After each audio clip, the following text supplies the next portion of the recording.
Фрейс мясом менің рецептіммен өте дәмді, балаларың сүйсініп отырып жейтін болады. Менімен бірге дайындап көріңіздер. Қысып тұрған майға етті салып жақсылап қуырамыз. Еттің өзінен сөлі шығады. Сол кезде соя тұздығын қосып, жақсылап араластырып, бетін жауып баяу отта 20 минутқа бұқтырамыз. Суы татылғаннан соң пиязды салып 1-2 минут қуырамыз.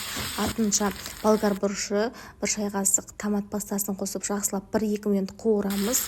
Одан соң тұз, бұрыш, 1 ас қасық ұн салып жақсылап араластырамыз. Одан соң жарты стакан су құйып, міндетті түрде сарымсақты салып жақсылап араластырып, бетін жауып 20 минутқа баяу отқа тағы да бұқтырып қоямыз. Мен арнайы осылай дайын фрейді қолдандым. Қысып тұрған майға салып жақсылап қызарғанша қуырып аламыз. Піскен фрейдің үстіне міндетті түрде тұз сеуді ұмытпаңыздар. Фрейді пісіріп алып отқанда етіміз де пісіп дайын болды. Тарелкеге әдемілеп орналастырып, етін бір шетіне салып, кетчупты әдемілеп қойып, дастарханға ұсына береміз. Осылай бөлек-бөлек ұсынсаңыздар, фрейлеріңіз езілмей, суланбай өте керемет хрустящий болып тұрады.